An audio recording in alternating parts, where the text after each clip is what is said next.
शिव शिवा नमः। आप सभी शिव शिवा भक्तों का बहुत बहुत स्वागत, बहुत बहुत अभिनंदन। आइए शुरू करते हैं शिव पुराण की वायव्य संहिता की इस कथा को और जानने का प्रयास करते हैं कि ऋषि मुनि इस कथा के माध्यम से हमें क्या संदेश देना चाहते हैं। टॉपिक है ब्रह्मा जी के द्वारा अर्धनारीश्वर रूप की स्तुति तथा उस स्तोत्र की महिमा। वायुदेव कहते हैं कि जब फिर ब्रह्मा जी की रची हुई प्रजा बढ़ न सकी तब उन्होंने पुनः मैथुनी सृष्टि करने का विचार किया। इसके पहले ईश्वर से नारियों का समुदाय प्रकट नहीं हुआ था, इसलिए तब तक पितामह मैथुनी सृष्टि नहीं कर सके थे। तब उन्होंने मन में ऐसे विचार को स्थान दिया जो निश्चित रूप से उनके मनोरथ की सिद्धि में सहायक था। उन्होंने सोचा कि प्रजाओं की वृद्धि के लिए परमेश्वर से ही पूछना चाहिए, क्योंकि उनकी कृपा के बिना ये प्रजा बढ़ नहीं सकती। ऐसा सोचकर विश्वात्मा ब्रह्मा ने तपस्या करने की तैयारी की। तब तो आधा अनंता लोक भावनी सूक्ष्मतरा शुद्धा भावगम्या मनोहरा निर्गुणा निष्प्रज्ञता निष्कला नित्या तथा सदा ईश्वर के पास रहने वाली जो उनकी परम शक्ति है, उसी से युक्त भगवान त्रिलोचन का अपने हृदय में चिंतन करते हुए ब्रह्मा जी की बड़ी भारी तपस्या करने लगे।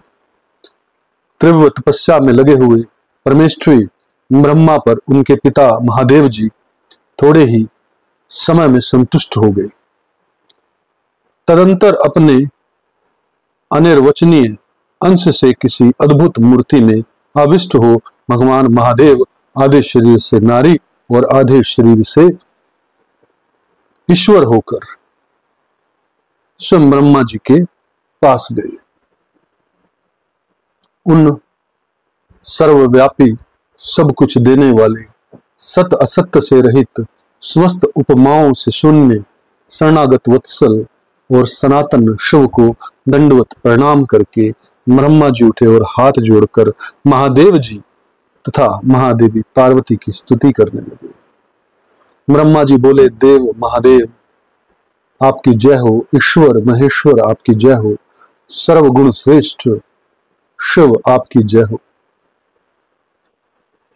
संपूर्ण देवताओं के स्वामी शंकर आपकी जय हो, प्रकृति स्वरूपिणी कल्याणमयी तुम्हें आपकी जय हो, प्रकृति के नाविके आपकी जय हो, प्रकृति से दूर रहने वाली देवी आपकी जय हो, प्रकृति सुंदरी आपकी जय हो, अमोघ महामाया और सफल मनोरथ वाले देव आपकी जय हो, अमोघ महालीला और कभी व्यर्थ न जाने वाले महाबल से युक्त परमेश्वर आपकी जय हो, जय हो, संपूर्ण जगत की माता उमे आपकी जय हो, विश्व जगन में आपकी जय हो, विश्व जगद्धात्री आपकी जय हो, समस्त संसार की सखी सहायिके आपकी जय हो, प्रभु आपका ऐश्वर्य तथा धाम दोनों सनातन है, आपकी जय हो, जय हो, आपका रूप और अनुचर वर्ग भी आपकी ही भांति सनातन है, आपकी जय हो, आपकी जय हो। अपने तीन रूपों द्वारा तीनों लोकों का निर्माण पालन और संहार करने वाली देवी आपकी जय हो, जय हो, जय हो। तीनों लोकों अथवा आत्मा, अंतर्य आत्मा और परमात्मा, तीनों आत्माओं के नाविके आपकी जय हो, प्रभु जगत के कारण तत्वों का प्रादुर्भाव और विस्तार आपकी कृपा दृष्टि के अधीन है, आपकी जय हो, प्रलय काल में आपकी उपेक्षा युक्त कटाक्षपूर्ण दृष्टि से जो भयानक आग प्रकट होती है उसके द्वारा सारा भौतिक जगत भस्म हो जाता है, आपकी जय हो। देवी आपके स्वरूप का सम्यक ज्ञान देवता आदि के लिए भी असंभव है, आपकी जय हो, आप आत्म तत्व के सूक्ष्म ज्ञान से प्रकाशित होती हैं। आपकी जय हो। ईश्वरी आपके स्थूल आत्म शक्ति से चराचर जगत को व्याप्त कर रखा है। आपकी जय हो, जय हो।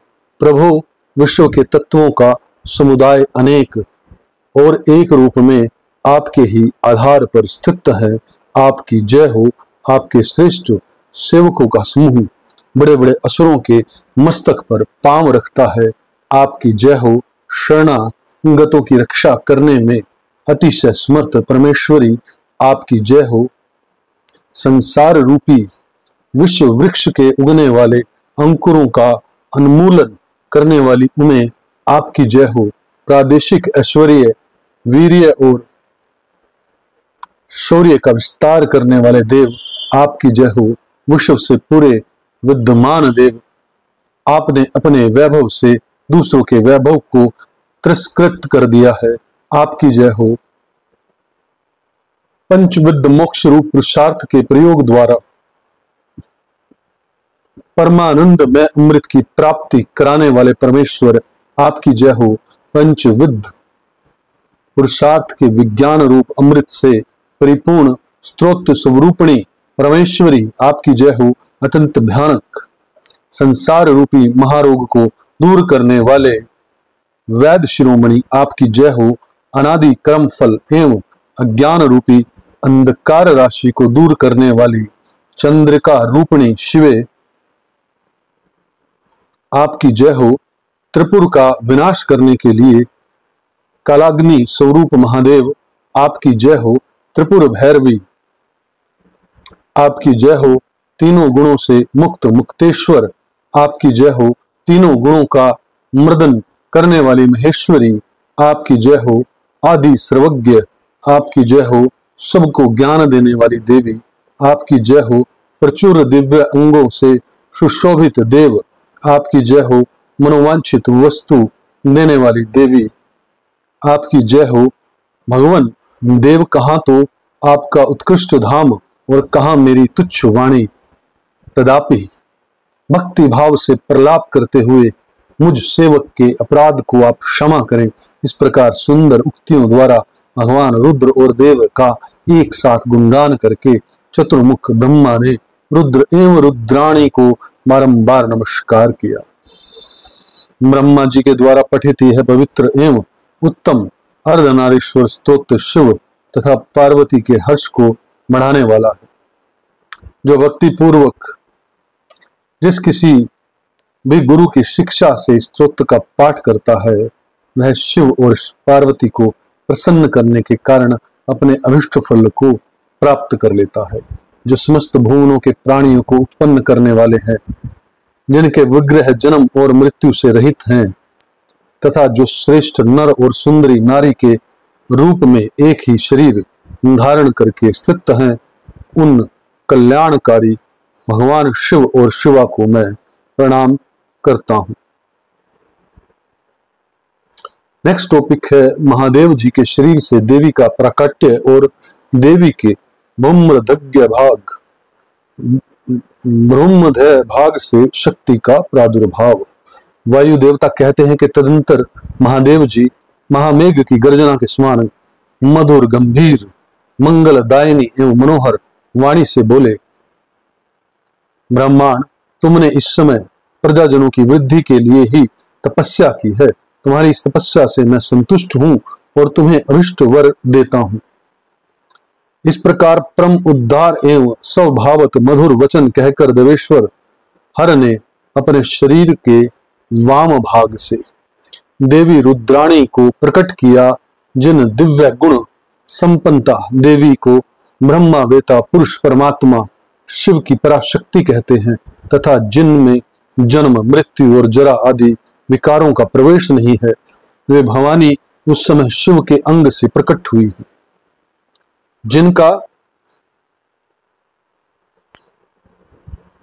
जिनका उस समय शिव के अंग में से प्रकट हुई, जिनका प्रभाव देवताओं को भी ज्ञात नहीं, वे समस्त देवताओं का भी अधीश्वरी देवी अपने स्वामी के अंग से प्रकट हुई उन सर्वलोक महेश्वरी परमेश्वरी को देखकर विराट पुरुष ब्रह्मा ने प्रणाम किया और उन सर्वज्ञ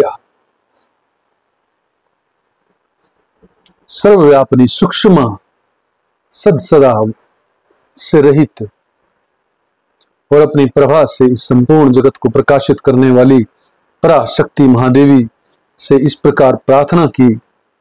ब्रह्मा जी बोले कि सर्व जगन्मी देवी महादेव जी ने सबसे पहले मुझे उत्पन्न किया और प्रजा की सृष्टि के कार्य में लगाया। इनकी आज्ञा से मैं समस्त जगत की सृष्टि करता हूं, किंतु देवी मेरे मानसिक संकल्प में रचे गए देवता आदि समस्त प्राणी बारंबार सृष्टि करने पर भी बढ़ नहीं रहे हैं। अतः अब मैं मैथुनी सृष्टि करके ही अपनी सारी प्रजा को बढ़ाना चाहता हूं। आपके पहले नारी कुल का प्रादुर्भाव नहीं हुआ, इसलिए नारी कुल की सृष्टि करने के लिए मुझ में शक्ति नहीं है। संपूर्ण शक्तियों का आविर्भाव आपसे ही होता है। अतः सर्वत्र सबको सब प्रकार की शक्ति देने वाली आप वरदायिनी माया देवेश्वरी से ही प्रार्थना करता हूं। संसार भय को दूर करने वाली सर्वव्यापिनी देवी इस चराचर जगत की वृद्धि के लिए आप अपने एक अंश से मेरे पुत्र दक्ष की पुत्री हो जाइए। ब्रह्मा योनि ब्रह्मा के इस प्रकार याचना करने पर देवी रुद्राणी ने अपनी मोह के मध्य भाग से अपने ही समान कांते में एक शक्ति प्रकट की। उसे देखकर देव देवेश्वर हर ने हंसते हुए कहा, तुम तपस्या द्वारा ब्रह्मा जी की आराधना करके उनका मनोरथ पूर्ण करो। परमेश्वर शिव की इस आज्ञा को शिरोधार्य करके वह देवी ब्रह्मा जी की प्रार्थना के अनुसार दक्ष की पुत्री हो गई। इस प्रकार ब्रह्मा जी को ब्रह्मा रूपणी अनुपम शक्ति देकर देवी शिवा महादेव जी के शरीर में प्रविष्ट हो गई। फिर महादेव जी की भी अंतर्ध्यान हो गए। तभी से इस जगत के भीतर स्त्री जाति में भोग प्रतिष्ठित हुआ और मैथुन द्वारा प्रजा की सृष्टि का कार्य चलने लगा। मुनिवरों, इससे ब्रह्मा जी को भी आनंद और संतोष प्राप्त हुआ। देवी से शक्ति के प्रादुर्भाव का यह सारा प्रसंग मैंने तुम्हें कह सुनाया। प्राणियों की सृष्टि के प्रसंग में इस विषय का वर्णन किया गया है। यह पुण्य की वृद्धि करने वाला अतः अवश्य सुनने योग्य है। जो प्रतिदिन देवी से शक्ति के प्रादुर्भाव की इस कथा का कीर्तन करता है उसे सब प्रकार का पुण्य प्राप्त होता है तथा वह शुभ लक्षण पुत्र पाता है। यह कथा तो यहीं पर समाप्त होती है और ये कथा इतनी अद्भुत है जो हम डिटेल में थोड़ा सा अंदर अपने झांकने का प्रयास करते हैं तो हमें लगता है कि किस तरह से पुरुष स्त्री, स्त्री पुरुष एक शक्ति से उत्पन्न हुए, एक पुंज से उत्पन्न हुए और एनर्जी जो है वो विचार को भी क्रिएट करती है, एनर्जी जो है बॉडी को भी मैनिफेस्ट करती है और फिर वही ऊर्जा जो सूक्ष्म शरीर है वही उतनी पावरफुल जब वो सिद्ध करता है व्यक्ति अपने आप को तो इस शरीर को गायब कर फिर ऊर्जा में और ऊर्जा से फिर स्थूल शरीर में जो है वो प्रकट हो सकता है। ऐसी सिद्धियां भी बताई गई है और आज हम देख रहे हैं कि पृथ्वी घूम रही है तो पृथ्वी के अंदर कोई ना कोई ऊर्जा स्वयं उत्पन्न हो रही है। पृथ्वी का जो बनावट है, पृथ्वी जिन भी चीजों से बनी है उसके अंदर शक्तियां ही प्रविष्ट हुई हैं। शक्तियों के द्वारा ही सब कुछ निर्माण हुआ है, ऊर्जा के द्वारा ही सब कुछ निर्माण हुआ है। आज से कुछ साल पहले साइंस इसको नकारती थी लेकिन अब साइंस भी इस बात को मानती है। मुझे पूर्ण विश्वास है कि इस कथा से आपके जीवन में कुछ ना कुछ प्रकाश की उत्पत्ति होगी, चेतना ऊपर की ओर विकसित होगी। शिवा से प्रार्थना है कि वो आप सब पर कृपा बनाए रखे। इस कथा को सुनने के लिए आपका बहुत बहुत आभार आभार आभार।